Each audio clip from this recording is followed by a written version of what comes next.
இங்கிருந்து வெளியேறு. நீ என் வீட்டிற்கு தகுதியானவளா என்ன?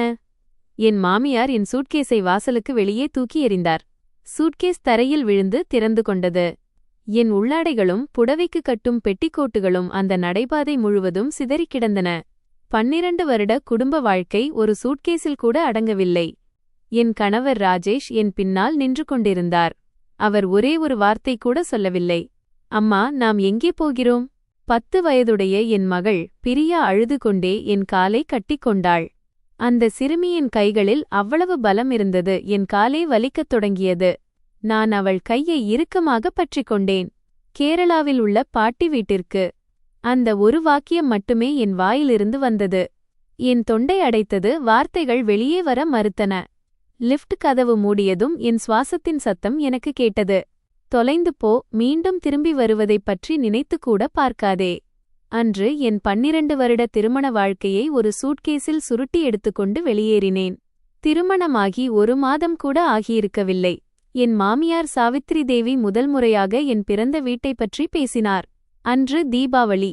வரவேற்பறையில் உறவினர்கள் அனைவரும் அமர்ந்திருக்க நான் சமையலறையில் சமோசா பொரித்துக் கொண்டிருந்தேன். எண்ணெயின் மணம் வீடு முழுவதும் பரவியிருந்தது. ராஜேஷின் மனைவி கேரளாவை சேர்ந்தவள். சாவித்திரியின் குரல் சமையலறை வரை கேட்டது. அவளுடைய வீட்டில் என்ன செய்கிறார்கள் என்று தெரியுமா என்று அவரே கேட்டுவிட்டு மசாலா விவசாயம் என்றார்.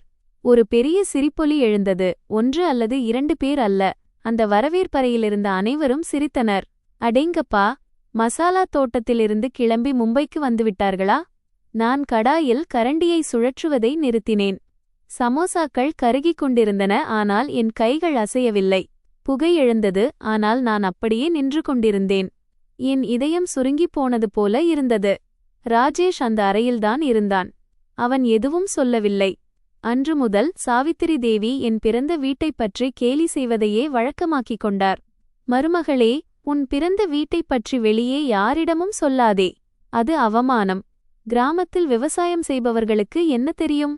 என் ராஜேஷுக்காகத்தான் எனக்கு வருத்தமாக இருக்கிறது.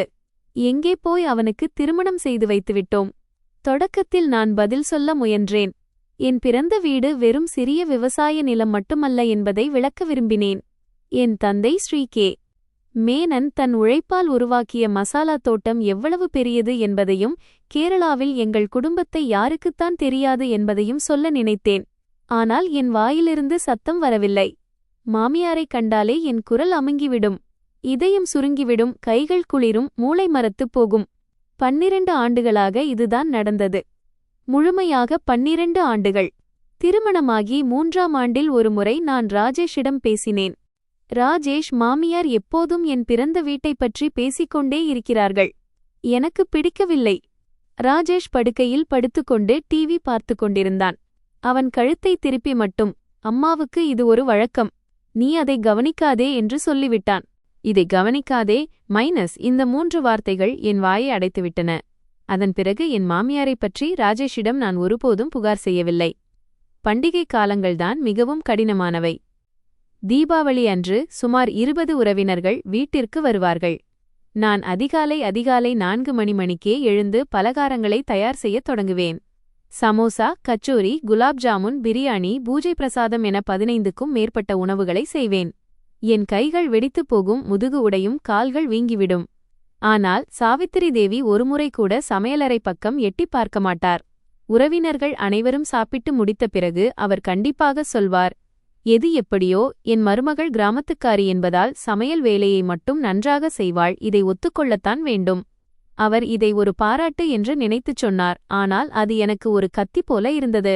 கிராமத்து பெண் சமையல் வேலைக்கு மட்டுமே லாயக்கானவள் என்பதுதான் அவர் பார்வையில் என் தகுதியாக இருந்தது. ஒருமுறை பிரியாவின் பள்ளியில் நடந்த பெற்றோர் ஆசிரியர் கூட்டத்திற்கு மாமியார் என்னுடன் வந்தார். பிரியா அப்போது முதல் வகுப்பில் இருந்தாள். அங்கிருந்த ஒரு தாய், சாவித்திரி அவர்களே, உங்கள் மருமகளின் பிறந்த வீடு எங்கே என்று கேட்டார். அவர் அலட்சியமாக கையை ஆட்டிக்கொண்டே, கேரளா, அங்கே ஏதாவது மசாலா விவசாயம் செய்கிறார்கள் என்று பதிலளித்தார். நான் அங்கேயேதான் நின்று கொண்டிருந்தேன். என் உதடுகள் சிரித்தன, ஆனால் கண்கள் சிரிக்கவில்லை. அன்று வீட்டிற்கு வந்ததும் குளியலறையில் தனியாக அழுதேன். பிரியா கேட்டுவிடக்கூடாது என்பதற்காக தலையணையால் என் வாயை அழுத்திப் பிடித்துக் கொண்டேன். இப்படியே 12 ஆண்டுகள் கடந்து போயின. நான் மெல்ல மெல்லச் சுருங்கிக் கொண்டே போனேன். என் குரல், என் இருப்பு, என் சுயமரியாதை என அனைத்தும். நான் ஒரு வெறும் பெண் என்று சொல்லும் நிலை வந்துவிட்டது. பிறந்த வீட்டிற்கும் ஃபோன் செய்வதை குறைத்துக் கொண்டேன். அம்மாவின் குரலைக் கேட்டாலே அழுகை வந்துவிடும். கேரள மசாலா தோட்டங்களின் வாசனை அவ்வப்போது கனவில் வரும். சிறு வயதில் அப்பாவின் தோள் மீது அமர்ந்து கொண்டு தோட்டங்களில் சுற்றியதும் ஏலக்காய் மற்றும் மிளகுப்பூக்களின் மணம் காற்றில் தவழ்ந்ததும் நினைவுக்கு வரும். தூங்கி எழுந்தால் தலையணை நனைந்திருக்கும். அப்போது எனக்கு தெரியவில்லை, அதே தோட்டங்கள்தான் என்னை மீண்டும் உயிர்ப்பிக்கும் என்று. என் மாமியார் வீட்டிற்கு புதிய பெண்ணை அழைத்து வந்தார். அப்போது என் திருமணத்திற்கு 11 ஆண்டுகள் முடிந்திருந்தன. இலையுதிர்காலம் அது. அன்று நானும் சமையலறையில் இரவு உணவிற்காக தயாரிப்புகள் செய்து கொண்டிருந்தேன். பிரியா பள்ளியில் கணிதத் தேர்வில் 100க்கு 100 மதிப்பெண்கள் பெற்றிருந்தாள். அதனால் அவளுக்கு பிடித்த கட்லெட் செய்து கொண்டிருந்தேன். கதவு திறந்தது. மாமியார் உள்ளே வந்தார். அவருக்குப் பின்னால் ஒரு பெண் நின்று கொண்டிருந்தாள். நீண்ட கூந்தல், அவளது கோட் மிகவும் விலை உயர்ந்ததாக தெரிந்தது. அந்த வாசனை திரவியத்தின் மணம் கதவு வரை வீசியது. ராஜேஷ், கொஞ்சம் இங்கே வா என்று மாமியார் தன் மகனை அழைத்தார். ராஜேஷ் தூக்கத்திலிருந்து எழுந்து வந்தான். நானும் சமையலறையிலிருந்து எட்டிப் பார்த்தேன். என் கைகளில் பிரெட் தூள்கள் ஒட்டியிருந்தன. இவள் சோனியா, வங்கியில் அசிஸ்டன்ட் மேனேஜர். இவளுடைய அப்பா எக்ஸ்போர்ட் பிசினஸ் செய்கிறார். நம் வீட்டு மருமகள் இப்படித்தான் இருக்க வேண்டும். மாமியார் புன்னகைத்துக் கொண்டே சொன்னார். நான் பிரெட் தூள்கள் ஒட்டியிருந்த என் கைகளை ஏப்ரனில் துடைத்தேன். நான் கேட்டது என் காதுகளுக்கே நம்ப முடியவில்லை. நம் வீட்டு மருமகள் இப்படித்தான் இருக்க வேண்டும் என்றால் பிறகு நான் யார்? என் மூளை மரத்துப் போனது. ராஜேஷ் என்னை ஒரு நொடி பார்த்தான். அந்த ஒரு நொடி, வெறும் ஒரு நொடிதான் எங்கள் கண்கள் சந்தித்தன. பிறகு அவன் பார்வையை திருப்பிக் கொண்டான். அந்த மாமியார் என்னை அவர் முன்னால் அமர வைத்தார். நான் உண்மையைச் சொல்கிறேன், அவர் என்னை மீரா என்று அழைக்கும்போதுதான் எனக்கு மிகவும் பயமாக இருக்கும். பொதுவாக அவர் மருமகளே என்றுதான் அழைப்பார். பெயர் சொல்லி அழைத்தார் என்றால் ஏதோ பெரிய விஷயம் நடக்கப் போகிறது என்று அர்த்தம். ராஜேஷிற்கு அவனுக்கு இணையான ஒரு பெண் தேவை. அவன் தன் தொழிலை வளர்க்க வேண்டும், புதிய ஒப்பந்தங்களை உருவாக்க வேண்டும். நீ நல்லவள்தான், ஆனால் எங்கள் குடும்பத்திற்கு தகுதியானவள் இல்லை. மாமி, நான் 12 வருடங்களாக. ஆமாம், 12 வருடங்கள் நிறைய உழைத்து விட்டாய். இப்போது ஓய்வெடு. உனக்கு ஜீவனாம்சம் தருகிறோம். பிரியாவின் படிப்புச் செலவையும் நாங்கள் பார்த்துக் கொள்கிறோம். கௌரவமாக வெளியேறிவிடு. கௌரவமாக வெளியேறிவிடு. இந்த வார்த்தைகள் என் காதுகளில் எதிரொலித்தன. 12 வருடங்கள். அதிகாலை 4 மணிக்கு எழுந்து சமைப்பது, துணி துவைப்பது, ஒவ்வொரு பண்டிகைக்கும் சமையலறையில் தனியாக நின்று பலகாரங்கள் செய்வது, குழந்தையை வளர்ப்பது என அனைத்திற்கும் முடிவு இந்த 4 வார்த்தைகளில் அமைந்தது. நான் ராஜேஷை பார்த்தேன். ராஜேஷ், இது சரி என்று உனக்கு தோன்றுகிறதா? ராஜேஷ் நீண்ட நேரம் எதுவும் சொல்லவில்லை. வரவேற்பறையில் இருந்த கடிகாரத்தின் டிக் டிக் சத்தம் கேட்டது.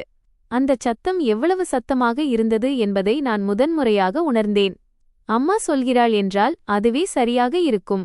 இந்த ஒரு வாக்கியம் எனக்குள் எதையோ அணைத்துவிட்டது. கோபம் இல்லை, துக்கமும் இல்லை, எல்லாம் அணைந்துவிட்டது.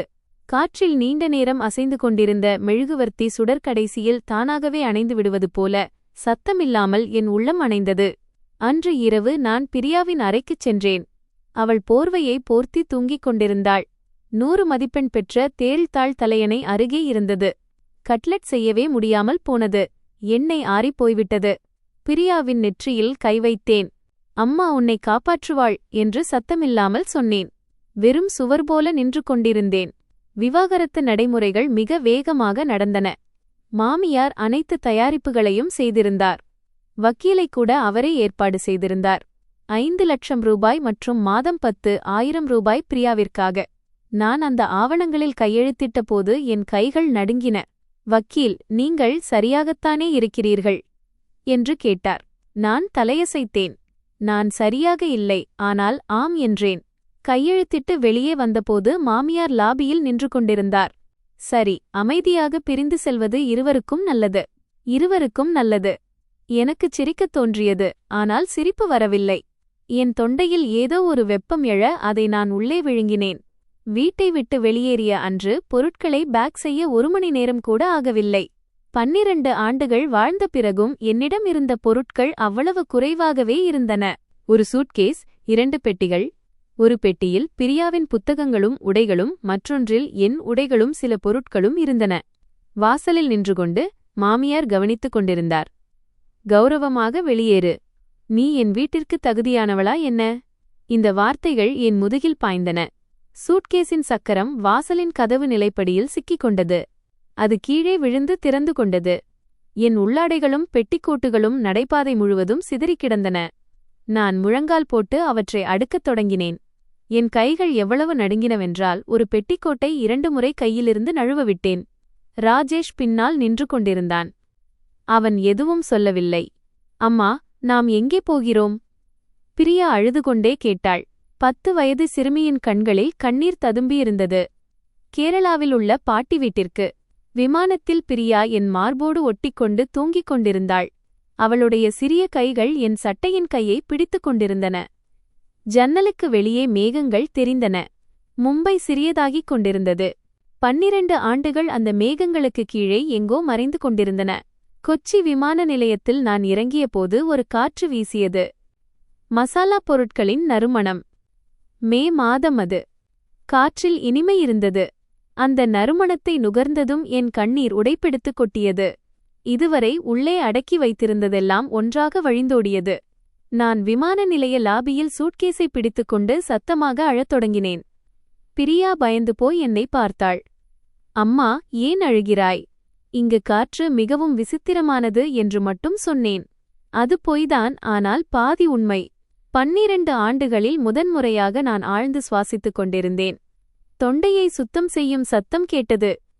கேட்டில் அப்பா நின்று கொண்டிருந்தார்.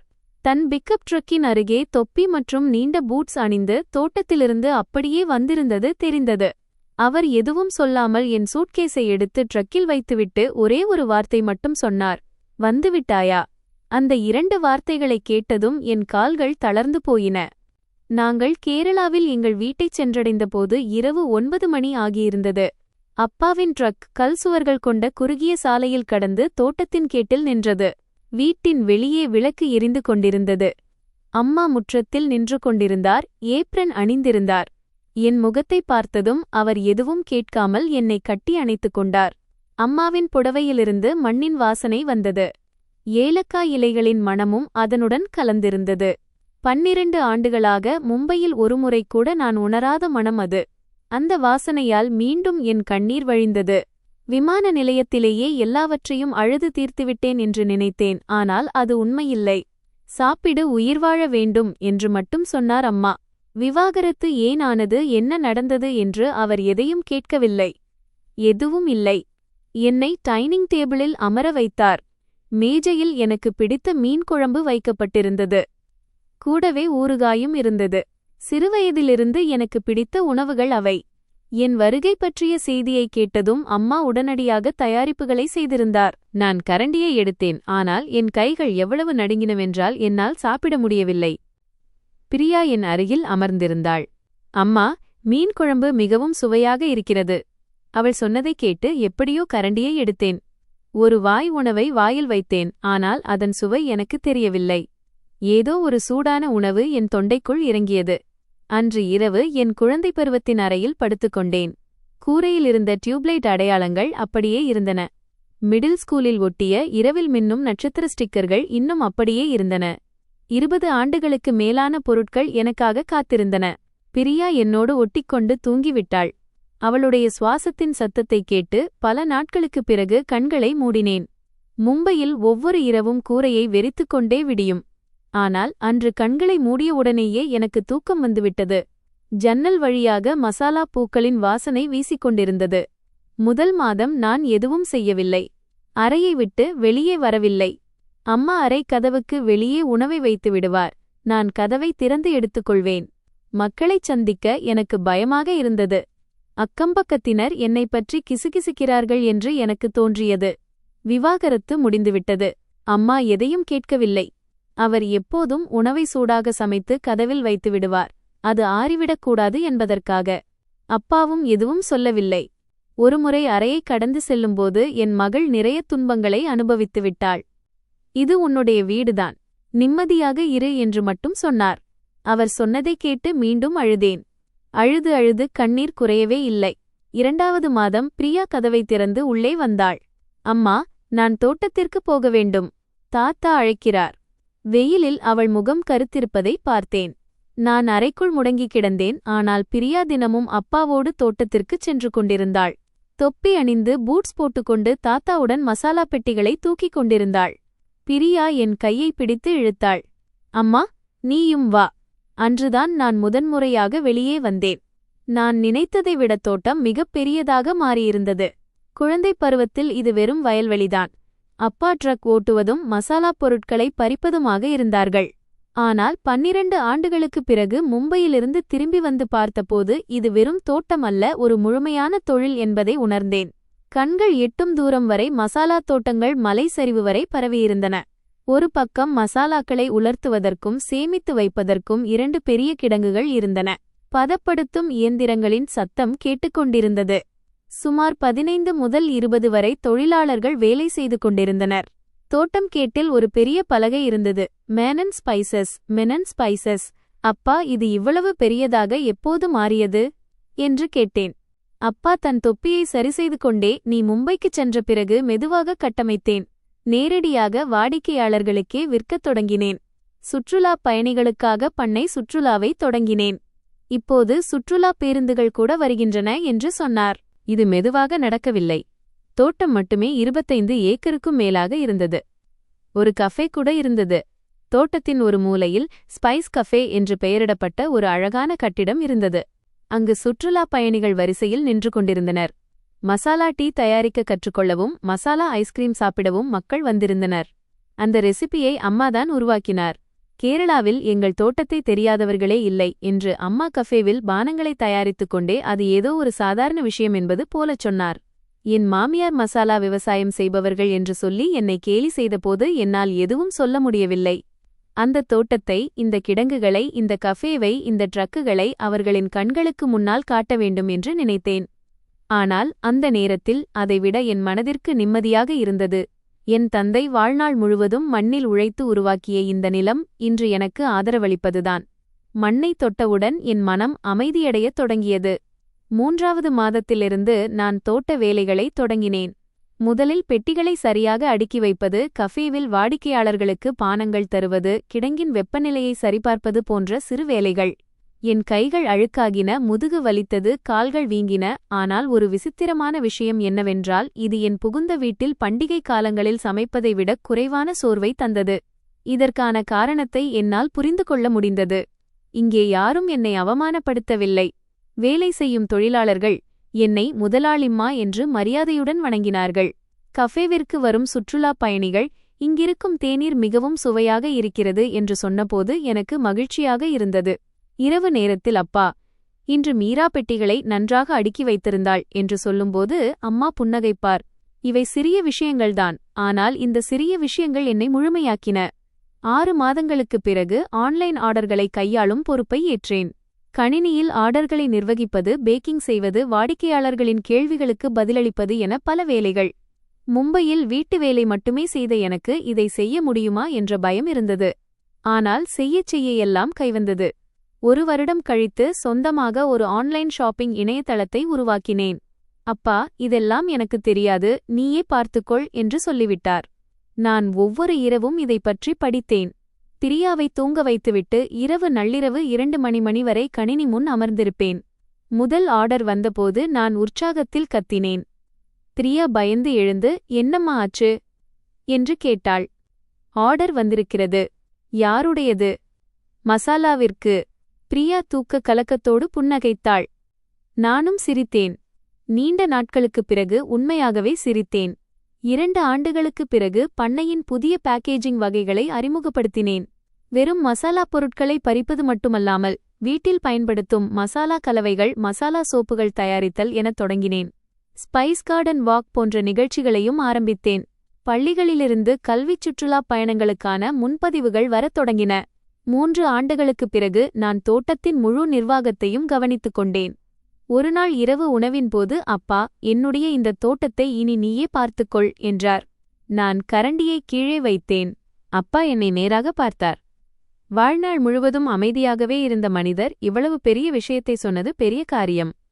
நீ வந்த பிறகுதான் தோட்டம் இன்னும் சிறப்பாக மாறியிருக்கிறது. ஆன்லைன் சுற்றுலா என அனைத்தும் முன்னால்தான் நடக்கிறது. இது எப்படியும் உன்னுடையதுதான். அம்மா 5 நிமிடம் அமைதியாக இருந்தார். அன்று இரவு நான் தனியாக தோட்டத்திற்குச் சென்றேன். அக்டோபர் மாதம் அது. மிளகு மற்றும் ஏலக்காய் கொடிகளில் காய்கள் நிறைந்திருந்தன. நிலவின் ஒளியில் மசாலா பொருட்கள் தங்கத்தைப் போல மின்னின. 3 ஆண்டுகளுக்கு முன்பு ஒரு சூட்கேஸுடன் வந்த நான் இன்று இந்த தோட்டத்தின் நடுவில் நின்று கொண்டிருந்தேன். மாமியார் சொன்னார், விவசாயம் செய்பவர்கள். ஆம், அவர் சொன்னது சரிதான். நாங்கள் விவசாயம் செய்பவர்கள்தான். ஆனால் இந்த விவசாயம்தான் என்னை மீண்டும் உயிர்ப்பித்தது. அந்த போன் அக்டோபர் மத்தியில் வந்தது. மசாலா அறுவடை சீசன் அப்போதுதான் தொடங்கியிருந்தது.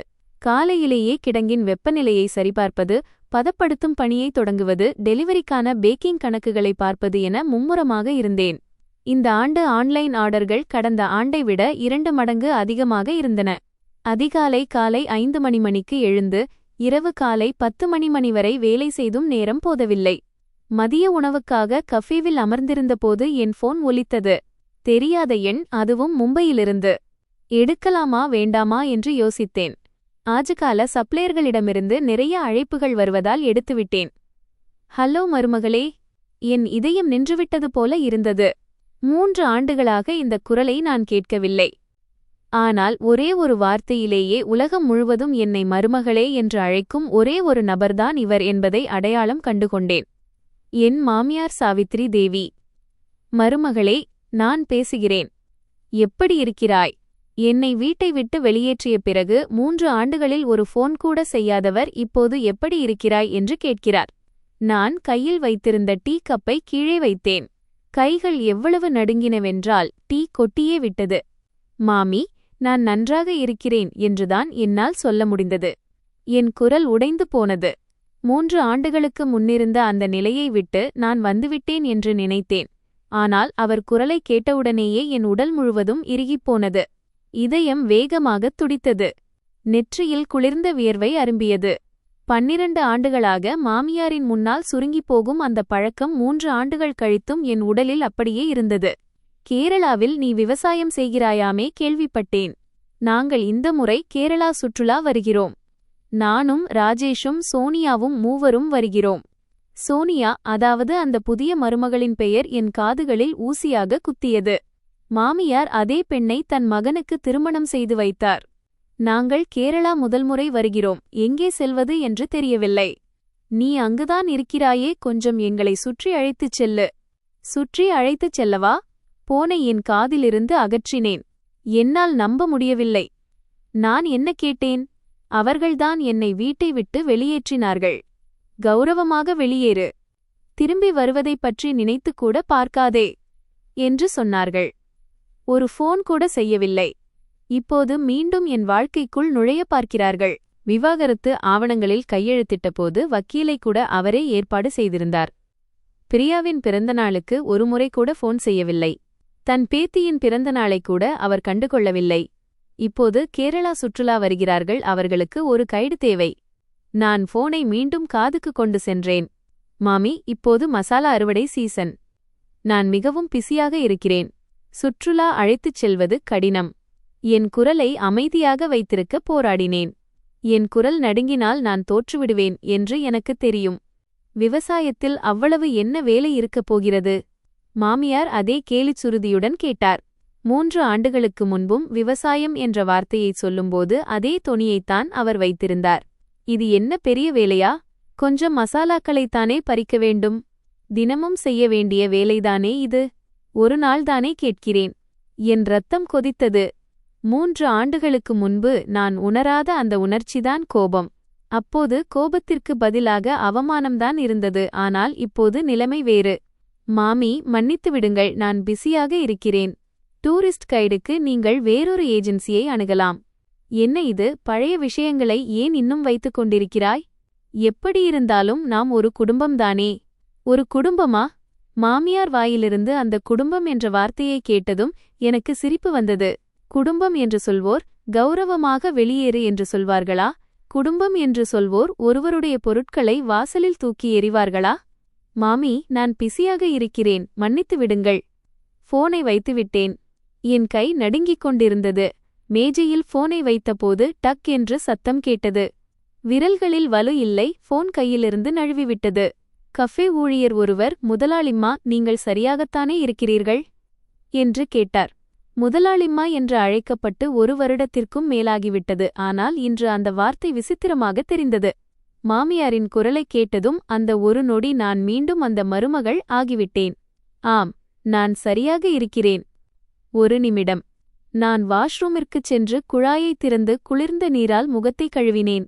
கண்ணாடியில் பார்த்தேன். 3 ஆண்டுகளுக்கு முன்பு இருந்த முகமல்ல அது. வெயிலில் கருத்த மேனி, காற்றினால் கரடுமுரடான கைகள், ஆனால் கண்கள் வேறாக இருந்தன. 3 ஆண்டுகளுக்கு முன்பு இருந்த பயம் இப்போது இல்லை. கண்ணாடி பிம்பத்தை பார்த்து என் உதடுகள் மட்டும் அசைய, எல்லாம் சரியாக இருக்கிறது. நீ இப்போது அந்த பெண் இல்லை என்று எனக்குள் சொல்லிக்கொண்டேன். மீண்டும் கஃபேவிற்கு வந்து உணவு உண்டேன். சுவை தெரியவில்லை, ஆனால் முழுவதும் சாப்பிட்டேன். இல்லையெனில் மதியம் வேலை செய்யும்போது தலை சுற்றிவிடும். அறுவடை சீசனில் பலம்தான் எல்லாம். அன்று மாலை பிரியா பள்ளியிலிருந்து வந்தாள். நாங்கள் உணவு சாப்பிட்டுக் கொண்டிருக்கும்போது மீண்டும் போன் ஒலித்தது. இந்த முறை வேறொரு எண். ராஜேஷின் அழைப்பு. மீராஜி. 3 ஆண்டுகளுக்குப் பிறகு இந்த குரலை கேட்கிறேன். என்னை மீராஜி என்று அழைக்கிறான். நாங்கள் திருமணமாகி இருந்தபோது நீ இங்கே வா என்று சொல்வதைத் தாண்டி அவன் என்னிடம் பேசியதே இல்லை. விவாகரத்திற்குப் பிறகு இப்போது ஜி சேர்ந்துவிட்டது. இது கொஞ்சம் விசித்திரமாக இருந்தது. அம்மா உனக்கு ஃபோன் செய்தாரா? எனக்கும் வருத்தமாகத்தான் இருக்கிறது. அம்மா கொஞ்சம் பிடிவாதம் பிடித்தவர். ராஜேஷ், எதற்காக ஃபோன் செய்தாய்? அம்மா உன்னை வந்து பார்க்க வேண்டுமென்று சொல்லிக்கொண்டே இருக்கிறார். நான் வேண்டாமென்று சொல்லியும் அவர் கேட்கவில்லை. அம்மா அங்கு வந்தால் தயவு செய்து இதை புரிந்துகொள். புரிந்துகொள் என்ற இந்த வார்த்தை என் காதுகளில் வந்து நின்றது. அம்மா சொல்கிறாள் என்றால் அதுவே சரியாக இருக்கும். 3 ஆண்டுகளுக்கு முன்பும் அவன் இதேதான் சொன்னான். அம்மாவிற்கு ஆதரவாக பேசிக்கொண்டு நான் புரிந்து கொள்ள வேண்டுமென்று எதிர்பார்த்தான். எதுவும் மாறவில்லை. ராஜேஷ், நான் பிஸியாக இருக்கிறேன். மாமியாரிடமும் சொல்லிவிட்டேன். என்னால் கைடாக வர முடியாது. சரி, ஆனால் அம்மாவின் பிடிவாதம். முடியாது என்று சொன்னால் முடியாது என்றுதான் அர்த்தம்.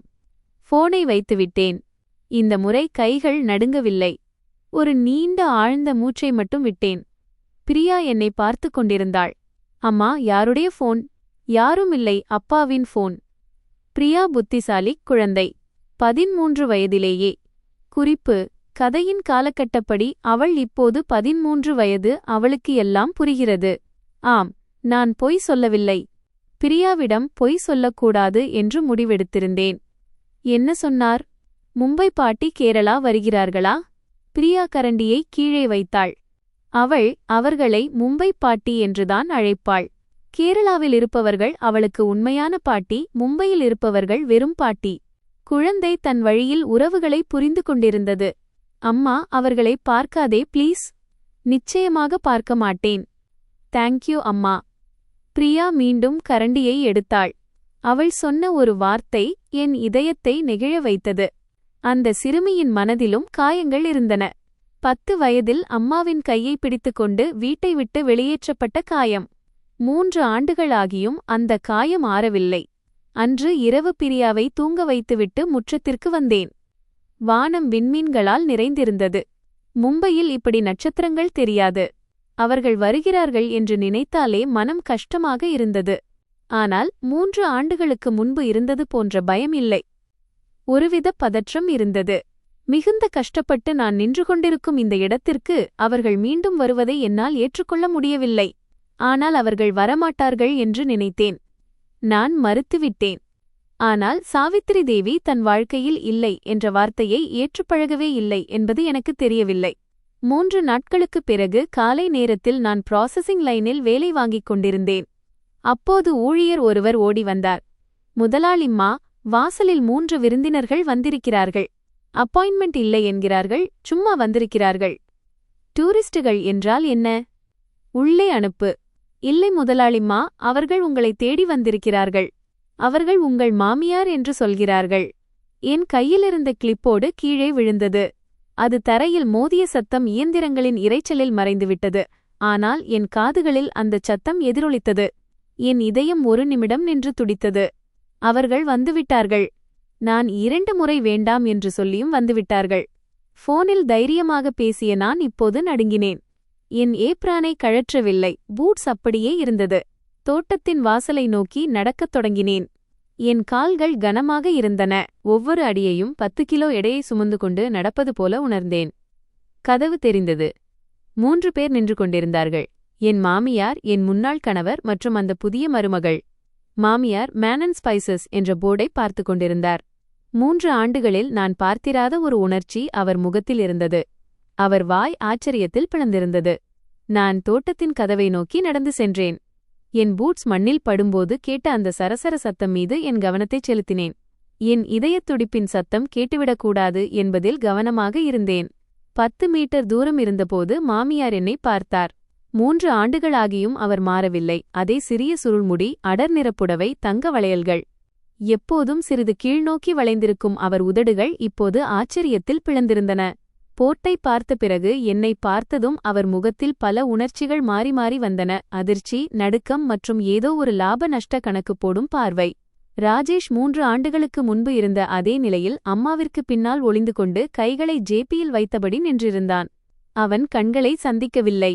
வித்தியாசம் என்னவென்றால் அவன் முகம் சற்று வாடியிருந்தது. கன்னங்கள் ஒடுங்கி கண்களுக்கு கீழே கருவளையங்கள் இருந்தன.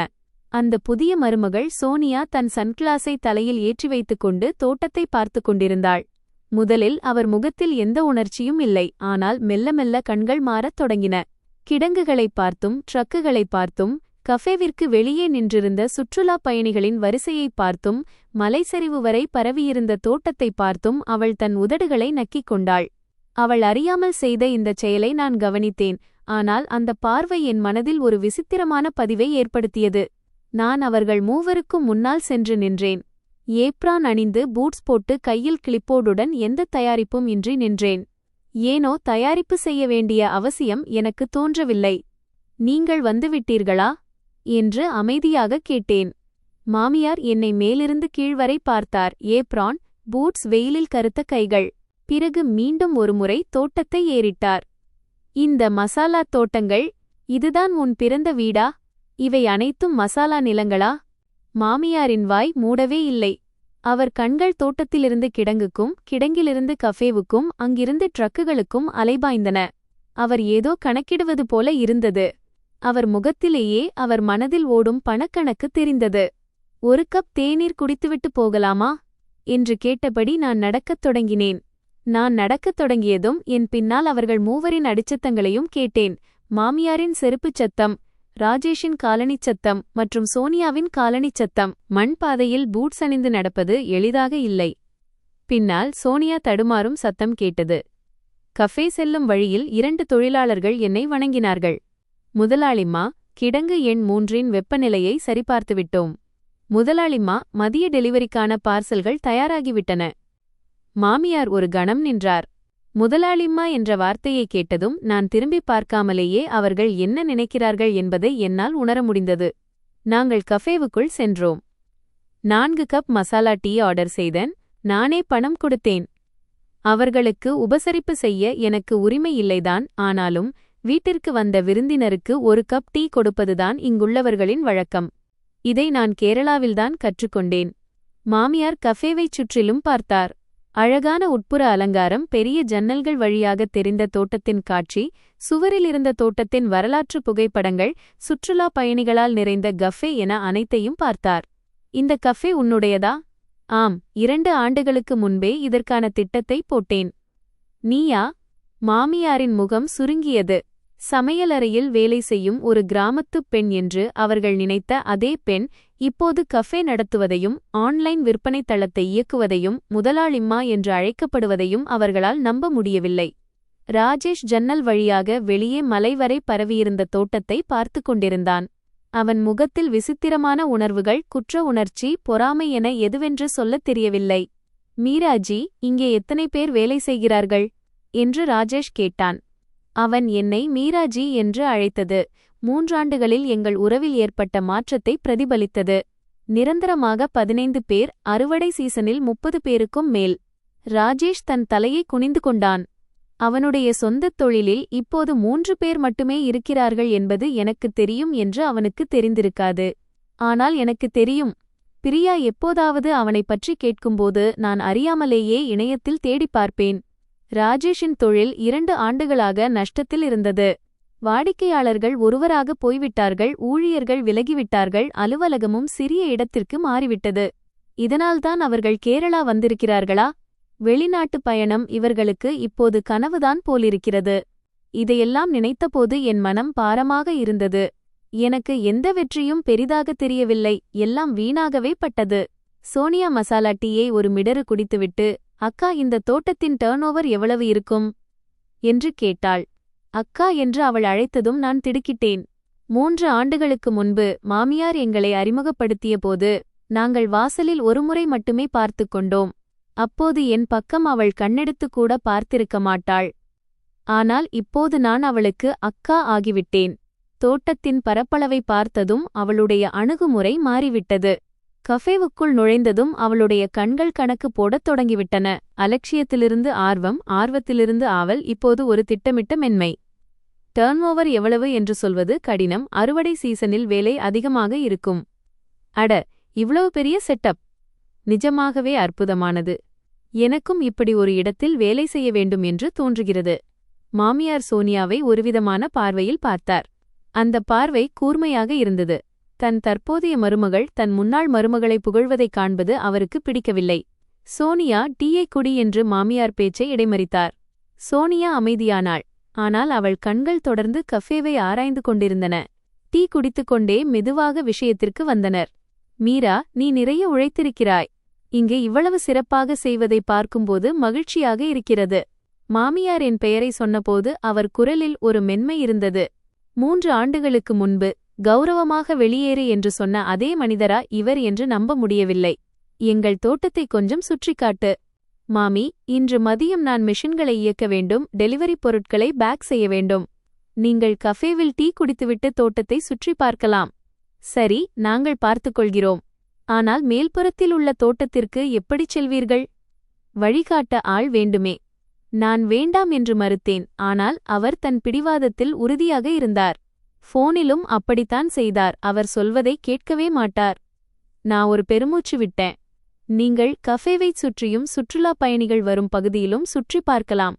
மேலே உள்ள தோட்டத்தில் வேலை நடக்கிறது, அங்கு செல்வதற்கு தடை இருக்கிறது. சரி என்று மாமியார் கையை ஆட்டினார். அவர் சொன்ன சரி என்பது உண்மையில் சரி என்பதல்ல. 12 ஆண்டுகள் அவருடன் வாழ்ந்த எனக்கு அது தெரியும். நான் இருக்கையை விட்டு எழுந்தேன்.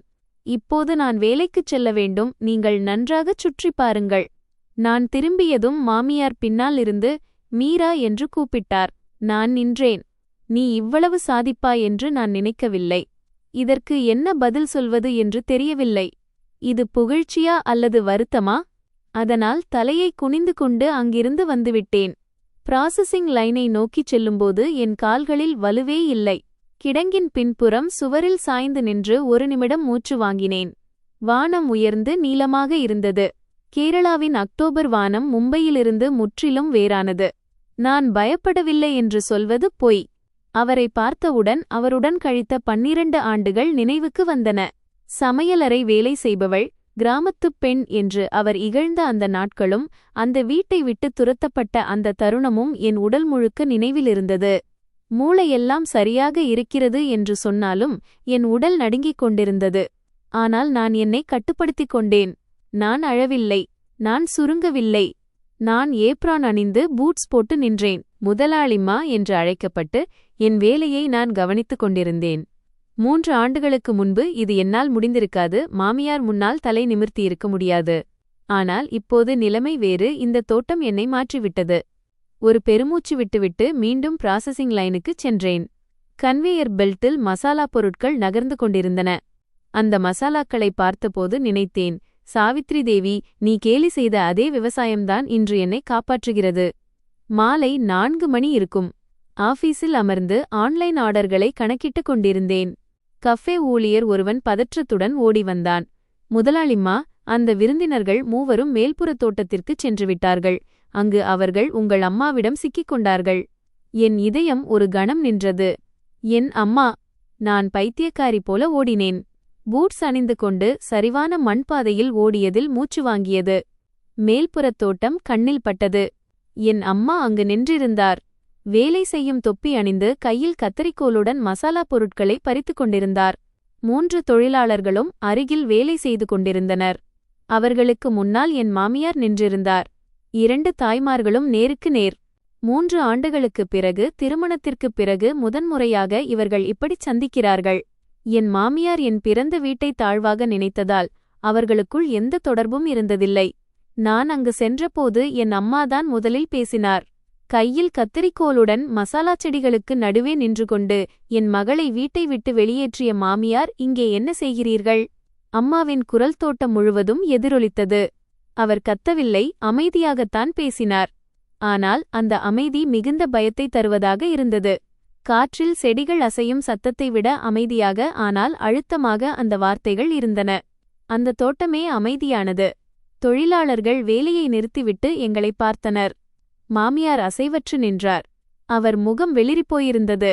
3 ஆண்டுகளுக்கு முன்பு என் வீட்டு வாசலில் என் பொருட்களை தூக்கி எறிந்த அந்த திமிர் பிடித்த மாமியார் இப்போது வாய்ப்பிழந்து அசைய முடியாமல் நின்றார்.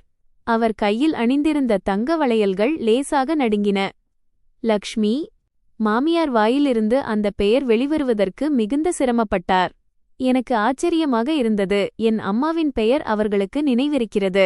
திருமணத்தின் போது ஒருமுறை கேட்ட பெயர் அவர்களுக்கு மறக்கவில்லை. அம்மா கத்தரிக்கோலை தன் இடுப்பு பையில் வைத்தார். அந்தச் செயல் ஏதோ ஆபத்தான ஒன்றாக தெரிந்தது. கத்தரிக்கோலை உள்ளே வைப்பது போல இல்லை, ஏதோ ஆயுதத்தை எடுப்பது போல இருந்தது. பெயர் நினைவிருக்கிறதா? திருமணத்தின் போது ஒரு முறைதான் பார்த்தீர்கள். அப்போது என்ன சொன்னீர்கள்? கேரளாவில் விவசாயம் செய்பவர்கள், கொஞ்சம் அப்பாவித்தனமானவர்கள், ஆனால் எதற்கும் பயப்பட மாட்டார்கள், இதுவே போதும் என்று சொன்னீர்கள் அல்லவா? மாமியாரின் கண்கள் நடுங்கின. முகம் பார்த்தாலே தெரிகிறது, அவருக்கு எல்லாம் நினைவுக்கு வந்துவிட்டது. அப்பாவி என்று நினைத்து பலவீனமானவர் என்று எண்ணிவிட்டீர்கள். என் மகள் அப்பாவி என்பதால் 12 ஆண்டுகள் பொறுமையாக இருந்தாள். அப்பாவி என்பதால்தான் வீட்டை விட்டு வெளியேற்றினீர்கள். அம்மாவின் குரல் தழுதழுத்தது. அதில் கோபம் இருந்தது, ஆனால் அவர் அழவில்லை. கண்கள் சிவந்திருந்தன, ஆனால் கண்ணீர் வரவில்லை. 3 ஆண்டுகளுக்கு முன்பு நான் செய்யத் தவறியதை என் அம்மா செய்து கொண்டிருந்தார். நான் ஒரு மரத்திற்கு பின்னால் ஒளிந்து கொண்டிருந்தேன். நான் குறுக்கே சென்றிருக்க வேண்டும், ஆனால் என் கால்கள் நகரவில்லை. 2 தாய்மார்களும் நேருக்கு நேர் நிற்கும் அந்த காட்சி மிகவும் கனமாக இருந்தது. லக்ஷ்மிஜி, அன்று நான் கொஞ்சம் அதிகமாக நடந்து கொண்டேன் என்று நினைக்கிறேன் என்று மாமியார் பின்வாங்கிக் கொண்டே சொன்னார். கொஞ்சமா? என்று அம்மா மீண்டும் கேட்டார். அந்த ஒரு வார்த்தையில் 12 ஆண்டுகால வலி இருந்தது. கொஞ்சமா? என் மகளை ஒரு மனிதராகவே நீங்கள் மதிக்கவில்லை. விவசாயம் செய்பவர்கள் என்று சொல்லி ஒவ்வொரு பண்டிகையின் போதும் உறவினர்களுக்கு முன்னால், பள்ளியில் மற்ற பெற்றோருக்கு முன்னால் அவளை அவமானப்படுத்தினீர்கள். இதையெல்லாம் கேட்டு என் மகள் பாத்ரூமிற்குள் சென்று தனியாக அழுதாள். இது உங்களுக்கு தெரியாது. என் மாமியார் பேச்சற்று நின்றார். அம்மாவுக்கு இது எப்படி தெரியும்? நான் எப்போதுமே அவரிடம் இதை பற்றிச் சொன்னதில்லை. ஆனால் அம்மாக்களுக்கு தன் மகள் அழுதாள் என்பது எப்படி தெரியும் என்று எனக்கு தெரியவில்லை. அம்மா எதையோ சொல்லத் துடித்தார், ஆனால் எதுவும் வரவில்லை. ராஜேஷ் இடையில் பேச முயன்றான். அம்மா, நாங்கள் திடீரென்று வந்துவிட்டோம். அதற்காக மன்னித்து விடுங்கள். அம்மா பிடிவாதம் பிடித்தார். நீ அமைதியாக இரு. அம்மா ஒரே வாக்கியத்தில் ராஜேஷை வாயடைக்கச் செய்தார். ராஜேஷ் தன் வாயை மூடிக்கொண்டான். 47 வயதுடைய ஒரு மனிதன் 60 வயதுடைய ஒரு பெண்ணின் ஒரே அதட்டலுக்கு சுருங்கிப் போனான். 3 ஆண்டுகளுக்கு முன்பு தன் அம்மாவிற்கு முன்னால் எப்படி சுருங்கிப் போவானோ அதே நிலை. அப்போதுதான் புரிந்தது, இந்த மனிதன் எல்லோருக்கும் முன்னாலும் இப்படித்தான் சுருங்கிப் போகிறான் என்று. அப்போது கீழே இருந்து லாரி சத்தம் கேட்டது. அப்பா கீழ்த்தோட்டத்திலிருந்து மேல் நோக்கி வந்து கொண்டிருந்தார். தொப்பி மற்றும் பூட்ஸ் அணிந்தபடி லாரியிலிருந்து இறங்கி சரிவான பாதையில் ஏறி வந்தார். நிலைமையை அவர் கவனித்து விட்டார். அம்மா நிற்கிறார், மாமியார் நிற்கிறார், பின்னால் ராஜேஷ் பயந்து போயிருக்கிறான். அப்பா மெதுவாக நடந்து வந்தார், அவசரம் காட்டவில்லை. வாழ்நாள் முழுவதும் மண்ணில் வேலை செய்யும் மனிதர்கள் எல்லாவற்றையும் நிதானமாகவே செய்வார்கள். பேச்சு, நடை என எல்லாவற்றிலும் ஒரு நிதானம் இருக்கும். ஆனால் அந்த நிதானத்தில் ஒரு வலிமை இருந்தது. அவர் மாமியாருக்கு முன்னால் வந்து நின்றார். மாமியார் அவரை அண்ணாந்து பார்த்தார். அப்பா உயரமாக மெலிந்து சற்றே கூன் விழுந்திருந்தார். இருந்தாலும் அப்பாவிடம் இருந்த அந்த கம்பீரத்திற்கு முன்னால் மாமியார் தலை குனிந்து நின்றார். என் மகள் உங்கள் வீட்டில் எவ்வளவு துயரத்தை அனுபவித்தாள் என்பது இன்னும் உங்களுக்கு புரியவில்லை என்று நினைக்கிறேன் என்றார் அப்பா. வாழ்நாள் முழுவதும் அமைதியாகவே இருந்த மாதத்திற்கு 10 வாக்கியங்கள் கூட பேசாத மனிதர் அவர். நான் கேரளா திரும்பிய பிறகு அவர் இவ்வளவு நீளமாக பேசியது இது 2வது முறை. முதலாவது அவர் என்னை பார்த்து வந்துவிட்டாயா என்று கேட்டது, 2வது இது. மாமியார் தலையை குனிந்து கொண்டார். 12 ஆண்டுகளில் ஒரு முறை கூட தலை குனிந்து பார்த்திராத அந்த மாமியார் முதன்முதலாக தலை குனிந்து நின்றதை பார்த்தேன். மருமகள் முன்னால், மகன் முன்னால், உறவினர்கள் முன்னால் என யாருக்கும் முன்னாலும் தலை குனியாத அந்த பெண் இன்று இந்த மசாலா தோட்டத்தின் நடுவே என் அப்பாவிற்கு முன்னால் தலை குனிந்து நின்றார். அப்பா அதற்கு மேல் எதுவும் பேசவில்லை. அந்த ஒரு வாக்கியமே போதுமானதாக இருந்தது. அவர் திரும்பி தன் லாரியை நோக்கி மெதுவாக நடந்தார். அவர் முதுகு சற்றே கூன் விழுந்திருந்தது, ஆனால் அவர் தோற்றத்தில் தோல்வி தெரியவில்லை. மாமியார் நீண்ட நேரம் தலை குனிந்தபடியே நின்றார். சுற்றியிருந்த தொழிலாளர்கள், கிராமத்து மக்கள், தோட்டத்தை பார்க்க வந்திருந்த சுற்றுலாப் பயணிகள் என அனைவரும் இதை பார்த்து கொண்டிருந்தனர். மாமியாரை பொறுத்தவரை இதுதான் அவருக்கு கிடைத்த மிகப்பெரிய தண்டனை. கௌரவம்தான் அவருக்கு எல்லாம். மருமகளை வீட்டை விட்டு வெளியேற்றியது, புதிய மருமகளை கொண்டு வந்தது என எல்லாமே கௌரவத்திற்காகவும் அந்தஸ்திற்காகவும் தான் செய்தார். ஆனால் இன்று அந்த கௌரவம் துண்டு துண்டாக உடைந்து கொண்டிருந்தது. எந்த விவசாய குடும்பத்தை தாழ்வாக நினைத்தாரோ அதே குடும்பத்திற்கு முன்னால் அனைவரின் பார்வையிலும் தலை குனிந்து நிற்கிறார். சோனியா மாமியாரின் அருகில் நின்று கொண்டிருந்தாள். ஆனால் அவருக்கு உதவவில்லை, மாறாக பின்னால் தள்ளி நின்று கொண்டாள். அவள் கண்கள் குளிர்ந்து போயிருந்தன. மாமியார் அவமானப்படுவதை பார்த்து கொண்டு தன்னை அவர்களிடமிருந்து தனித்து காட்டிக்கொள்ள முயன்றாள். எதையும் கணக்கு போடும் முகம் அவளுடையது. ராஜேஷ் தலையை முழுமையாக குனிந்திருந்தான். 3 ஆண்டுகளுக்கு முன்பும் இன்றும் தன் தாய் இக்கட்டான நிலையில் இருக்கும்போது இந்த மனிதன் ஒன்றும் செய்யவில்லை. அம்மா என்னை பார்த்தார். மரத்திற்குப் பின்னால் ஒளிந்திருந்த என் கண்களை அவர் சந்தித்தார். அம்மாவின் கண்களில் கண்ணீர் இருந்தது. அதை அவர் வெளியே விடவில்லை, ஆனால் அது அங்கே இருந்தது. அந்த அழுகை மாமியார் மீதான கோபத்தால் அல்ல. 12 ஆண்டுகளாக தனியாக துன்பங்களை சுமந்த தன் மகளுக்காக அவர் உணர்ந்த வருத்தத்தினால் வந்தது. உன்னை முன்பே அழைத்து வந்திருக்கலாமே என்று அவர் கண்கள் சொல்லாமல் சொன்னன. எனக்கும் அழுகை வந்தது, ஆனால் நான் இங்கே அழக்கூடாது. நான் முதலாளிம்மா. தொழிலாளர்கள் பார்க்கிறார்கள், நான் இந்த தோட்டத்தின் நடுவே அழ முடியாது. தொண்டை அடைத்தது, அதை அடக்க பற்களை கடித்துக் கொண்டேன். அப்போது சோனியா வாய் திறந்தாள். மம்மிஜி, நாம் கீழே செல்வோம். இங்கே நிற்பது அவமானத்தைத்தான் தரும். இது மாமியாரை பார்த்து கூறப்பட்டது. மம்மிஜி என்று அழைத்தாலும் அவர் குரலில் மரியாதை இல்லை, வெறுப்புதான் இருந்தது. மாமியார் சோனியாவை பார்த்தார். தோட்டத்தை பார்க்க வந்தோம், அவமானப்பட்டு நிற்கிறோம். மீரா போனில் மறுத்தபோதே நாம் வந்திருக்க கூடாது. சோனியா இப்படிச் சொல்வாள் என்று நான் எதிர்பார்க்கவில்லை. மாமியாரிடம் இவ்வளவு நேரடியாக பேசுவாள் என்று நினைக்கவில்லை. மாமியாரின் முகம் கோபத்திலும் வெட்கத்திலும் சிவந்து போயிருந்தது. சோனியா, நீ சொல்வது சரிதான். கீழே செல்வோம். உன்னிடமும் ராஜேஷிடம் நான் சில விஷயங்கள் பேச வேண்டியிருக்கிறது. சோனியா ராஜேஷை பார்த்தாள். ராஜேஷ் தலையை நிமிர்த்தினான். அவன் கண்களில் பயம் இருந்தது. அந்த நொடியே எனக்கு புரிந்தது, இந்த பெண் ஏதோ ஒரு பெரிய காரியத்தை செய்யப்போகிறாள் என்று. சோனியா முதலில் சரிவிலிருந்து கீழே இறங்கத் தொடங்கினாள். அவளது காலணிகள் மண்ணில் புதைந்தன. அவள் தடுமாறினாள். ஆனால் அதை பொருட்படுத்தாமல் வேகமாக நடந்தாள். ராஜேஷ் அவளுக்கு பின்னால் சென்றான். மாமியார் இறுதியில் தனியாக நின்றார். அவர் என்னை பார்த்தார். 3 வினாடிகள். ஒருவேளை 3 வினாடிகளாகத்தான் இருக்கும். ஆனால் அந்த 3 வினாடிகளில் மாமியாரின் கண்களில் பல உணர்வுகள் வந்து சென்றன. ஆச்சரியம், வருத்தம், கோபம், அவமானம். இறுதியில் எஞ்சியிருந்தது ஒரு வெறுமை. கௌரவம் அனைத்தும் பறிபோன பிறகு எஞ்சியிருக்கும் அந்த முகம். மாமியார் திரும்பி கீழே செல்லத் தொடங்கினார். அவரது அடர் நிறப் புடவை மசாலாச் செடிகளுக்கு இடையே மெல்லச் சிறியதாகி மறைந்தது. அவர் சென்ற பிறகு அம்மா என்னிடம் வந்தார். நாங்கள் இருவரும் ஒன்றும் பேசாமல் அப்படியே நின்றோம். மசாலாச் செடிகளுக்கு அடியில் காற்று வீசியது, இலைகள் அசைந்தன. நல்லது செய்தாய் என்றார் அம்மா. அம்மா, நான் ஏதும் அதிகமாக செய்துவிட்டேனா? நீ பலவீனமாக காட்டியிருந்தால் அவர்கள் உன்னை மீண்டும் நசுக்கியிருப்பார்கள். அவர் சொன்னது சரிதான். மாமியார் பலவீனமானவர்கள் மீதுதான் அதிக ஆதிக்கம் செலுத்துவார். 12 ஆண்டுகள் இதை பார்த்து நான் அறிவேன். அம்மா, என்னை ஒருமுறை கட்டிப்பிடித்துக் கொள்ளுங்கள். இந்த வார்த்தைகள் என் வாயிலிருந்து வரும் என்று நான் நினைக்கவே இல்லை. 30 வயதை தாண்டிவிட்டும், குறிப்பு கதையின்படி அவள் 23 வயது அம்மாவை கட்டிக்கொள்ளத் துடித்தேன். எதுவும் சொல்லாமல் அம்மா என்னை கட்டிக்கொண்டார். மண்ணின் மணம், மசாலா இலைகளின் மணம். 3 ஆண்டுகளுக்கு முன்பு அந்த இரவில் உணர்ந்த அதே மணம். நான் அழுதேன். சத்தம் வராமல் அழ முயன்றேன், ஆனால் முடியவில்லை. என் தோள்கள் குலுங்கின. அழு, இங்கே நீ தாராளமாக அழலாம் என்று அம்மா என் முதுகை தட்டிக் கொடுத்தார். மும்பையில் பாத்ரூமுக்குள் மூக்கை பொத்திக் கொண்டு அழுவேன். பிரியா கேட்டுவிடக்கூடாது, மாமியார் கேட்டுவிடக்கூடாது என்று. ஆனால் இன்று இந்த தோட்டத்தின் நடுவே அம்மாவின் மடியில் திறந்த வானத்தின் கீழ் நான் நீண்ட நேரம் அழுதேன். அன்று இரவு தோட்டத்தில் அழுத பிறகு முகம் கழுவி பிரியாவுடன் சாப்பிட்டு அவளை தூங்க வைத்த பிறகு இரவு 10 மணியாகிவிட்டது. முற்றத்தில் நின்று நட்சத்திரங்களை பார்த்து கொண்டிருந்தேன். ஃபோன் ஒலித்தது. அது மாமியாரின் எண். பகலில் வலிந்து வந்து அவமானப்பட்டுவிட்டு மீண்டும் இரவில் ஃபோன் செய்கிறார். எடுக்கவா வேண்டாமா? திரையில் ஜொலிக்கும் அந்த எண்ணை பார்த்தபடி 5 வினாடிகள் யோசித்தேன். எடுத்துவிட்டேன். எடுக்காவிட்டால் நாளை மீண்டும் வந்துவிடுவார். மாமியாரின் குரல் பகலில் கேட்டது போல இல்லை. அதில் அகங்காரம் இல்லை, வலிமை இல்லை. ஏதோ வேறொரு மனிதர் பேசுவது போல இருந்தது. மீரா திடீரென்று வந்ததற்கு மன்னித்துவிடு. மாமியார் வாயிலிருந்து மன்னித்துவிடு என்ற வார்த்தையை நான் முதன்முறையாக கேட்கிறேன். 12 ஆண்டுகளில் ஒருமுறை கூட கேட்டதில்லை. பண்டிகைகளின் போது நான் அதிகாலையிலிருந்து வேலை செய்த போதும் சரி, உறவினர்கள் முன்னால் என்னை அவமானப்படுத்திய போதும் சரி, என் பொருட்களை வாசலில் தூக்கி எறிந்த போதும் சரி, அவர் மன்னிப்பு கேட்டதே இல்லை.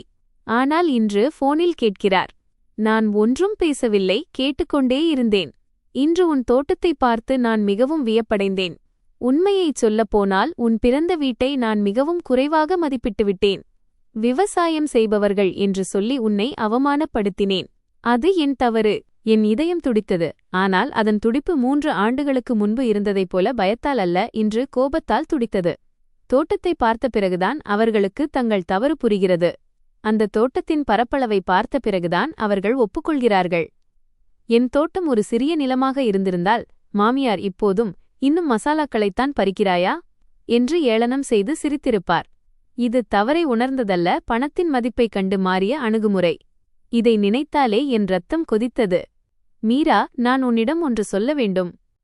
மாமியார் ஒரு பெருமூச்சு விட்டார். அவர் மூச்சுவிடும் சத்தம் போனில் கேட்டது. ராஜேஷின் தொழில் நன்றாகப் போகவில்லை. 2 ஆண்டுகளாக நஷ்டத்தில் இருக்கிறது.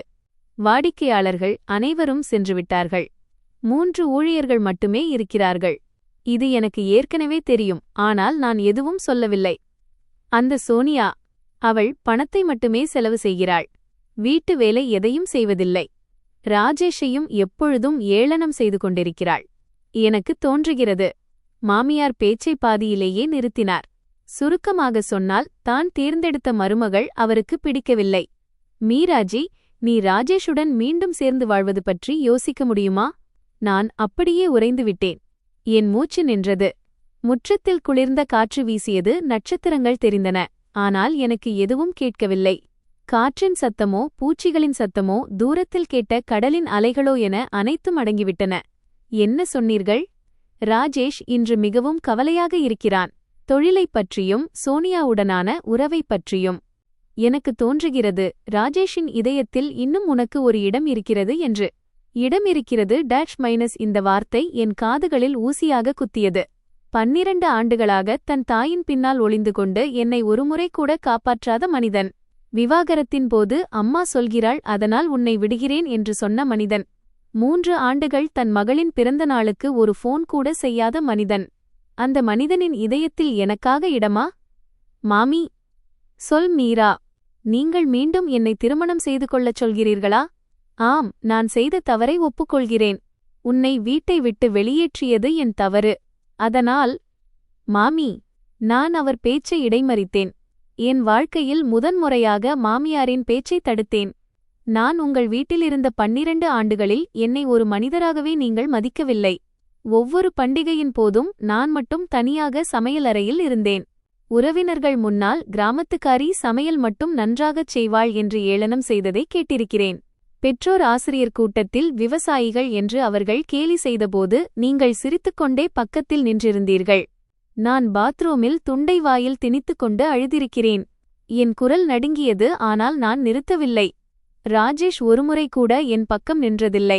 நீங்கள் என்னை அவமானப்படுத்திய போது அவர் ஒருமுறை கூட உங்களை தடுத்ததில்லை. விவாகரத்தின் போதும் அவர் சொன்ன ஒரே பதில் அம்மா சொல்கிறாள் என்பதுதான். 3 ஆண்டுகளில் பிரியாவின் பிறந்த நாளுக்கு ஒருமுறை கூட அவர் ஃபோன் செய்யவில்லை. தன் சொந்த மகளின் பிறந்தநாளை கூட பொருட்படுத்தாத மனிதர் அவர். இப்போது அவர் தொழில் நஷ்டமடைந்துவிட்டது. அவர் தேர்ந்தெடுத்த மனைவி அவருக்கு பிடிக்கவில்லை என்பதற்காக மீண்டும் என்னை திருமணம் செய்யச் சொல்கிறீர்களா? நான் மீண்டும் அவர் பேச்சை தடுத்தேன். மாமி, என் தோட்டம் ஒரு சிறிய நிலமாக இருந்திருந்தால் இன்று நீங்கள் இந்த போனை செய்திருப்பீர்களா? செய்திருக்க மாட்டீர்கள். என் தோட்டத்தின் பரப்பளவை பார்த்த பிறகுதான் நீங்கள் கூப்பிடுகிறீர்கள். எதுவுமே மாறவில்ல மாமி.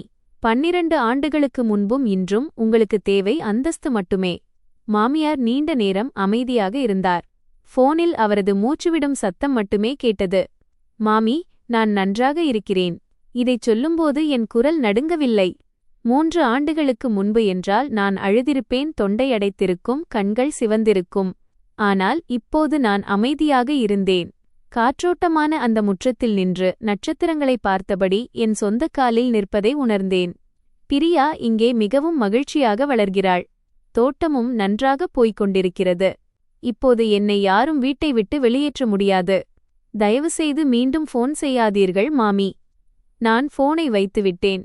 ஃபோன் திரை அணைந்தது. கருப்புத் திரையில் நட்சத்திரங்களின் ஒளி மின்னியது. என் கைகள் நடுங்கவில்லை. நான் முற்றத்தில் நின்றபடி வானத்தை பார்த்தேன். நட்சத்திரங்கள் இப்போதே கீழே விழுந்து விடுவது போல் தோன்றின. கேரளாவின் இரவு வானம் எப்போதும் இப்படித்தான் இருக்கும். என் இதயம் லேசாக இருந்தது. இது ஏதோ ஒன்று இழந்ததால் வந்த வெறுமையான லேசான உணர்வல்ல, ஒரு பெரிய பாரத்தை இறக்கி வைத்ததால் வந்த நிம்மதி. 12 ஆண்டுகளாக என் நெஞ்சிலிருந்த அந்த பாறையை இன்று கீழே இறக்கி வைத்துவிட்டேன். ஆழமாக மூச்சை இழுத்தேன். மசாலா மலர்களின் மணம் மறைந்திருந்தாலும் காற்றில் மசாலா தோல்களின் புளிப்பு கலந்த இனிப்பு மணம் வீசியது. இது என் நிலம், இது என் காற்று, இது என் வானம். மறுநாள் காலை நான் தோட்டத்தில் பதப்படுத்தும் இயந்திரத்தில் வேலைகளை கவனித்துக் கொண்டிருந்தேன். மீரா, நேற்று இரவு மாமியாரிடமிருந்து ஃபோன் வந்ததா என்று அம்மா கேட்டார்.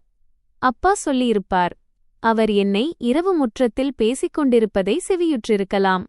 பேச்சை கேட்டிருக்க மாட்டார், ஆனால் சூழலை புரிந்திருப்பார். ஆம் என்றேன். என்ன சொன்னார்? மீண்டும் திருமணம் செய்து கொள்ளச் சொன்னார். நீ என்ன சொன்னாய்? மறுத்துவிட்டேன். அம்மா நீண்ட நேரம் என்னை பார்த்தார், பிறகு புன்னகைத்தார். நல்லது செய்தாய். அந்த 2 வார்த்தைகள் நேற்றும் கேட்டவைதான், ஆனால் இன்று அவற்றின் வலிமை வேறானது. நேற்று மாமியாரை தோற்கடித்ததற்குச் சொன்னார், இன்று என் சொந்த முடிவை எடுத்ததற்குச் சொல்கிறார். இது உன் வாழ்க்கை. முடிவும் உன்னுடையதாகவே இருக்க வேண்டும் என்று தன் ஏப்ரானை சரிசெய்தபடி அம்மா சொன்னார். அதன் 2 நாட்களுக்குப் பிறகு ராஜேஷிடமிருந்து ஒரு மெசேஜ் வந்தது. ஃபோன் இல்லை, மெசேஜ். சோனியா விவாகரத்து கேட்கிறாள். ஒரே ஒரு வரி. அந்த ஒரே வரியில் பயம், நடுக்கம், பரிதாபம் என அனைத்து உணர்வுகளும் இருந்தன. அந்த மெசேஜை நான் நீண்ட நேரம் பார்த்து கொண்டிருந்தேன். மாமியார் மிகவும் பெருமையாக தேர்ந்தெடுத்த மருமகள், அந்த இம்போர்ட் எக்ஸ்போர்ட் தொழிலதிபரின் மகள், நம் குடும்பத்திற்கு ஏற்ற பெண் என்று அவர் தம்பட்டம் அடித்த அதே பெண் கணவனின் தொழில் முடங்கியதும் விவாகரத்து கேட்கிறாள். அன்று தோட்டத்திலேயே நான் இதை புரிந்திருக்க வேண்டும். மாமியாரை விட்டு சோனியா தள்ளி நின்றது.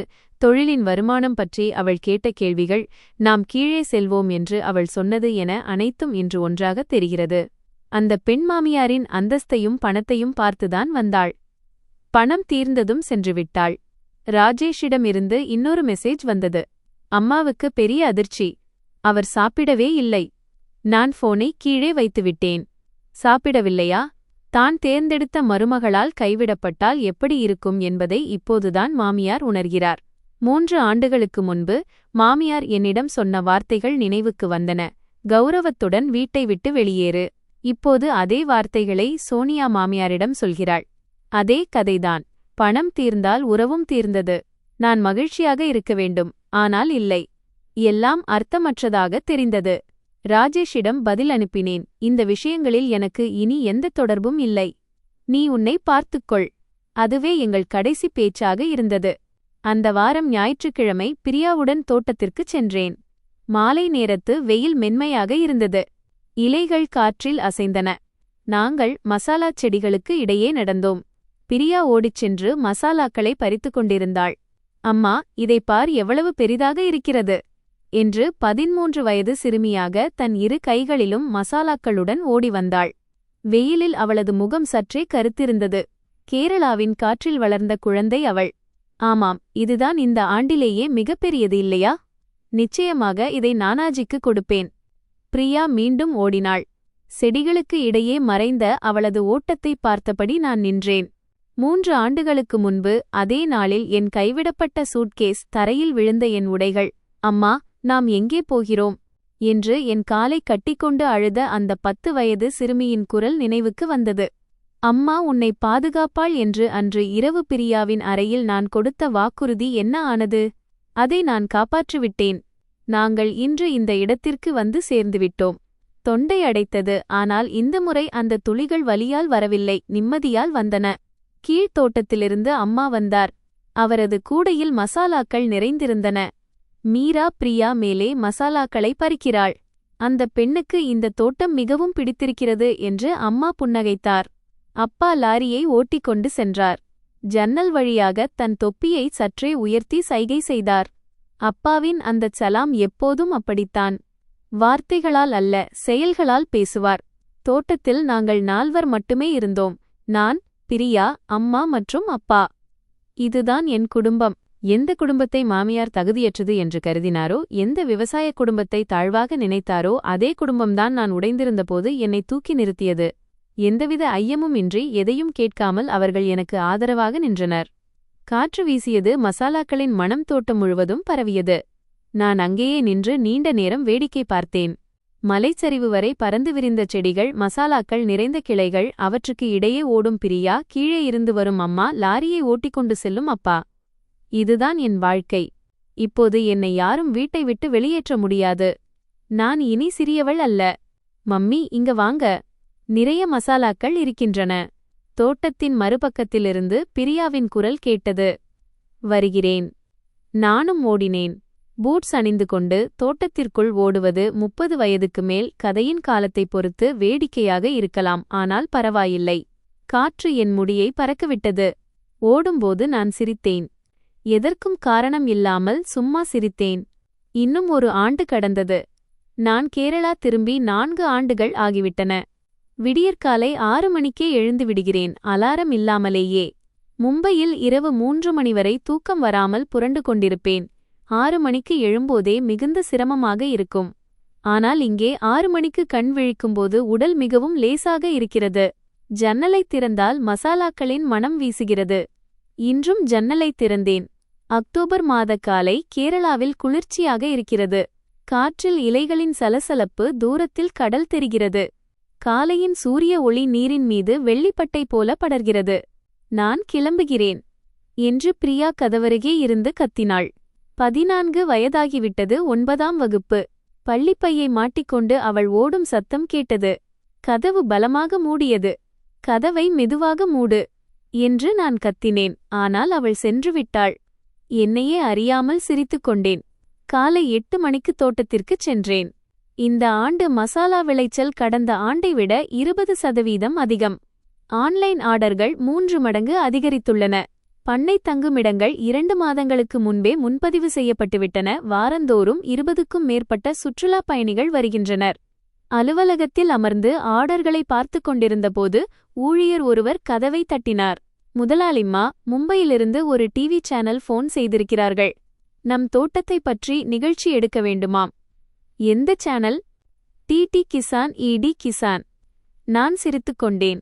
4 ஆண்டுகளுக்கு முன்பு ஒரே ஒரு சூட்கேஸுடன் வந்தவளை இன்று டிவி சேனல் தேடி வருகிறது.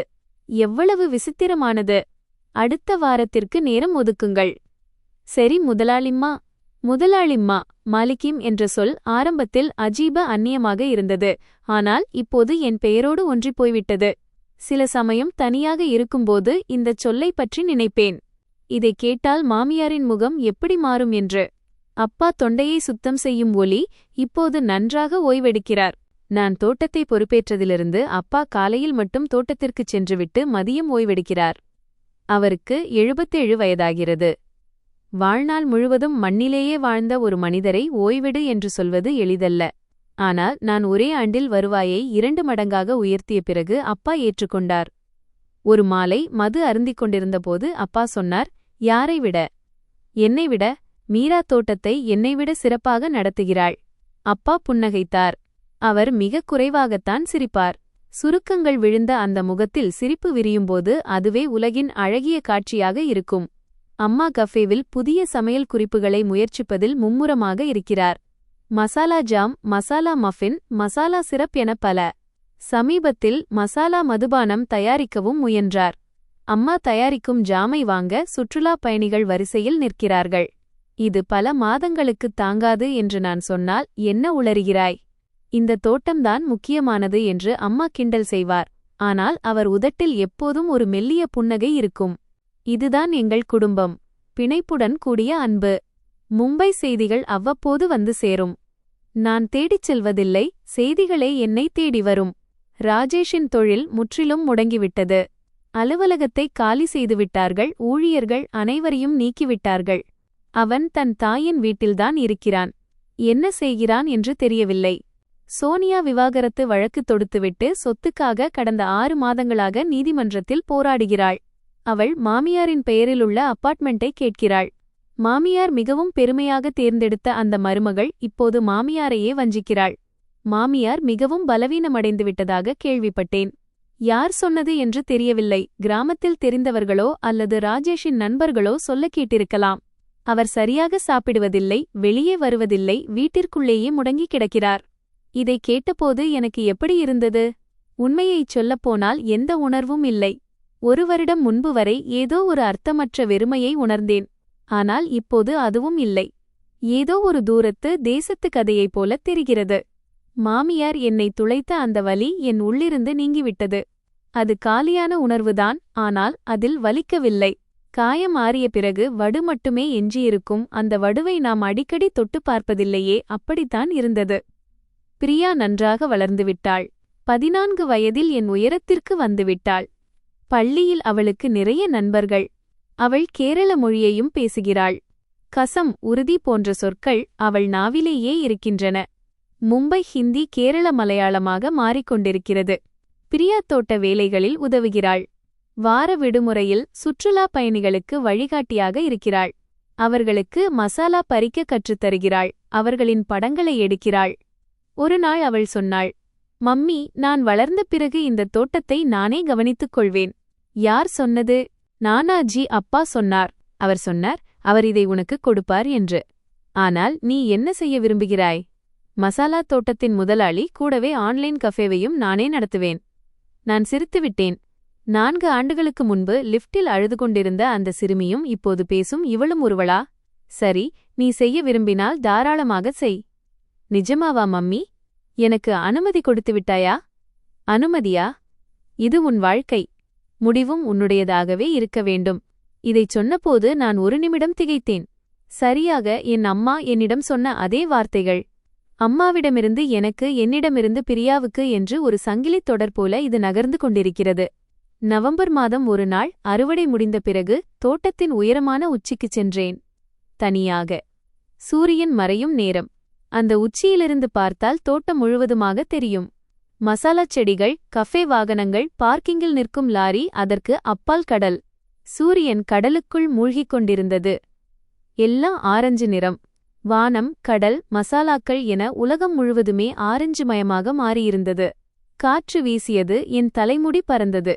என் பூட்ஸ் காலணிகளில் மண் ஒட்டியிருந்தது. நகை இடுக்குகளில் மண் இருந்தது. கைகள் கரடுமுரடாகியிருந்தன. மும்பையில் கைகளுக்கு ஹேண்ட்கிரீம் தடவிக் கொண்டிருந்த கைகள் அல்ல இவை. ஆனால் இந்த கைகள் எனக்கு மிகவும் பிடித்திருந்தது. இந்த கைகளால் தான் மசாலாக்களை பறித்தேன், பெட்டிகளை தூக்கினேன், பிரியாவின் தலையை வருடினேன். இந்த கைகள்தான் என் வாழ்க்கையை மீண்டும் செதுக்கின. 4 ஆண்டுகளுக்கு முன்பு நடந்தவற்றை நினைத்துப் பார்த்தேன். வாசலில் என் பொருட்களை தூக்கி எறிந்த நாள். சூட்கேஸ் கீழே விழுந்தது. என் உடைகள் சிதறிக் கிடந்தன. பிரியா என் காலை பிடித்துக்கொண்டு அழுதது. லிஃப்ட் கதவு மூடும்போது மாமியார் சிரித்த அந்த முகம். அன்று நான் இந்த உலகின் மிகச் சிறிய மனிதராகத் தெரிந்தேன். ஆனால் இன்று நான் நின்றிருந்த அந்த உச்சியிலிருந்து என் தோட்டம் என் கண்முன்னே விரிந்து கிடந்தது. என் தொழிலாளர்கள் கிடங்கிலிருந்து வெளியே வருகிறார்கள். கஃபேவில் அம்மா விளக்குகளை அணைக்கிறார். அப்பாவின் லாரி கீழ் சாலையை கடக்கிறது. பிரியா பள்ளியிலிருந்து திரும்பி வந்து வீட்டின் கதவை திறக்கிறாள். அனைத்தும் என்னுடையது. மாமியார் கொடுத்ததல்ல, ராஜேஷ் கொடுத்ததல்ல. என் கைகளால், என் வேர்வையால், என் கண்ணீரால் நான் உருவாக்கியது. மீண்டும் கண்கள் பனித்தன. இந்த மேட்டில் நின்று நான் பலமுறை அழுதிருக்கிறேன். முதலில் துயரத்தால், பிறகு கோபத்தால், பின் நிம்மதியால், இன்று நன்றியுணர்வால். நன்றி என்று உரக்கச் சொன்னேன். யாரிடம் சொன்னேன் என்று தெரியவில்லை. இந்த தோட்டத்திடம், இந்த காற்றினிடம், அம்மா, அப்பா, பிரியாவிடம் அல்லது என்னிடமே. சூரியன் கடலுக்கு அடியில் மறைந்தது. வானம் ஆரஞ்சு நிறத்திலிருந்து ஊதா நிறத்திற்கு மாறியது. ஒரு நட்சத்திரம் தெரிந்தது. நான் அங்கேயே நின்று நீண்ட நேரம் அதை பார்த்து கொண்டிருந்தேன். நண்பர்களே, இதுதான் என் கதை. விவசாயம் செய்பவர்கள் என்று சொல்லி மாமியார் என்னை அவமானப்படுத்தினார். ஆம், அது உண்மைதான். நாங்கள் விவசாயம் செய்பவர்கள். மண்ணில் வேலை செய்பவர்கள், வேர்வை சிந்துபவர்கள், சூரியன் உதிக்கும்போது கிளம்பி சூரியன் மறையும்போது இல்லம் திரும்பும் உழைப்பாளிகள். ஆனால் இந்த விவசாயம்தான் என்னை காப்பாற்றியது. என் சுயமரியாதையை காத்தது. என் குழந்தையை வளர்த்தது. என் வாழ்க்கையை எனக்கு மீண்டும் தந்தது. யாராவது என்னிடம் கேட்டால், நான் மசாலாத் தோட்டத்தின் முதலாளி, நான் மசாலாக்களை விளைவிக்கிறேன் என்று பெருமையுடன் புன்னகைத்துச் சொல்வேன். அன்பு கொள்வதற்கு ஒரு வயது இல்லை என்றால் புதிய தொடக்கத்தை தொடங்குவதற்கும் வயது தடையல்ல. இன்றைய பொழுதே ஆகச் சிறந்தது. இன்று நான் நானாகவே இருக்கிறேன். நண்பர்களே, இந்த கதை உங்களுக்கு எப்படி இருந்தது? உங்கள் கருத்துக்களை கமெண்ட் பாக்ஸில் தவறாமல் பதிவிடுங்கள். இந்த கதையை நீங்கள் எங்கிருந்து பார்க்கிறீர்கள்? உங்கள் ஊர் மற்றும் பெயரை குறிப்பிடுங்கள். கதை பிடித்திருந்தால் வீடியோவை லைக் செய்யவும், சேனலை சப்ஸ்கிரைப் செய்யவும் மறக்காதீர்கள். விரைவில் புதியதொரு கதையுடன் உங்களை சந்திக்கிறேன். அதுவரை நன்றி.